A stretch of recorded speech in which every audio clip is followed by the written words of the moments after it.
Angles के बारे में जानेंगे तो सबसे पहले चलिए स्टार्ट करते हैं एक्यूट एंगल से। एक्यूट एंगल को हिंदी में हम कहते हैं न्यून कोण। ऐसे कोण जो कि 0 डिग्री से 90 डिग्री के बीच की जिनकी वैल्यू होती है, फॉर एग्जांपल 45 डिग्री, 60 डिग्री, ऐसे एंगल जो होते हैं उन्हें हम एक्यूट एंगल या न्यून कोण कहते हैं। इसके बाद आता है समकोण। समकोण का मतलब होता है 90 डिग्री। इसकी शेप जो होती है वो इंग्लिश के एल लेटर की तरह होती है इसको पहचानने के लिए, और इसकी वैल्यू जो होती है वो 90 डिग्री होती है। इसके बाद आता है ऑब्ट्यूज एंगल। ऑब्ट्यूज एंगल या अधिक कोण वे कोण होते हैं जिनकी वैल्यू 90 डिग्री से तो ज़्यादा पर 180 डिग्री से कम होती है। फॉर एग्जाम्पल 120 डिग्री, 130 डिग्री, ऐसे टाइप के जो भी एंगल होंगे वो अधिक कोण या ऑब्ट्यूज एंगल कहलाएंगे। इसके बाद आता है स्ट्रेट एंगल। स्ट्रेट एंगल की वैल्यू 180 डिग्री के बराबर होती है। इसे हम हिंदी में ऋजु कोण कहते हैं। आई होप आपको समझ में आ रहा होगा। इसके बाद हम जानेंगे रिफ्लेक्स एंगल या प्रतिवर्ती कोण के बारे में। वो एंगल जिनकी वैल्यू 180 डिग्री से तो ज़्यादा लेकिन 360 डिग्री से कम होती है उन्हें हम रिफ्लेक्स एंगल कहते हैं। फॉर एग्जांपल 200 डिग्री, ये जो है ये 180 डिग्री से ज़्यादा है पर 360 से कम है, इसलिए ये रिफ्लेक्स एंगल है। इसी तरह से और भी इसके कई एग्जाम्पल हो सकते हैं। इसके बाद आता है कंप्लीट एंगल या संपूर्ण कोण।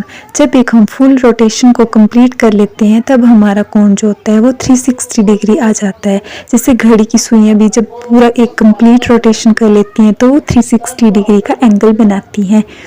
तो एंगल के बारे में इतना ही। इसके बाद हम जानेंगे कि ट्राइंगल्स के बारे में।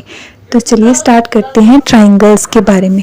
तो ट्राइंगल्स हमें पता है कि 3 भुजाओं से घिरी हुई आकृति को त्रिभुज कहते हैं। सबसे पहले आती है एक्यूट एंगल ट्राइंगल या फिर न्यून कोण त्रिभुज। ऐसी त्रिभुज जिसके सारे कोण जो होते हैं वो 90 डिग्री से कम के होते हैं यानी कि न्यून कोण होते हैं, उसे हम एक्यूट एंगल ट्राइंगल कहते हैं। फॉर एग्जांपल अगर किसी त्रिभुज के तीनों कोण जो है वो 60 डिग्री के हैं तो वो भी क्या होगी, वो एक्यूट एंगल ट्राइंगल कहलाएगी। इसके बाद आती है राइट एंगल ट्राइंगल या फिर समकोण त्रिभुज। ऐसी त्रिभुज जिसका एक कोण जो होता है वो 90 डिग्री का होता है उसे हम समकोण त्रिभुज कहते हैं। त्रिभुज का सिर्फ एक कोण ही 90 डिग्री का हो सकता है, कभी 2 कोण नहीं हो सकते, क्योंकि 2 कोण अगर 90 डिग्री के होंगे तब तो वो स्ट्रेट लाइन बन जाएगी, वो तो त्रिभुज बनेगी ही नहीं। इसलिए सिर्फ एक कोण ही 90 डिग्री का हो सकता है।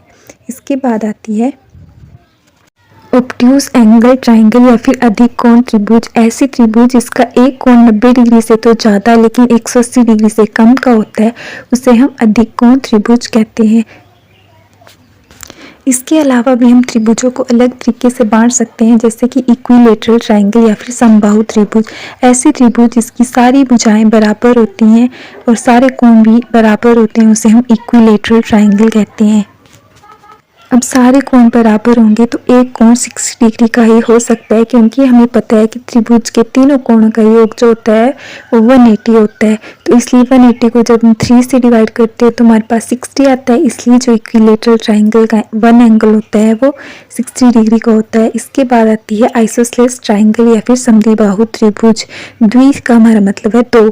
तो ऐसी त्रिभुज जिसकी 2 भुजाएं बराबर हों या फिर 2 कोण बराबर हों उसे हम समद्विबाहु त्रिभुज कहते हैं। इसके बाद आती है थर्ड टाइप की ट्राइंगल जिसे हम विषमबाहु त्रिभुज या फिर स्केलिन ट्राइंगल कहते हैं। ऐसी त्रिभुज जिसकी सारी भुजाएं और सारे कोण अलग अलग हों उसे हम विषमबाहु त्रिभुज कहते हैं। अब जो हमारी राइट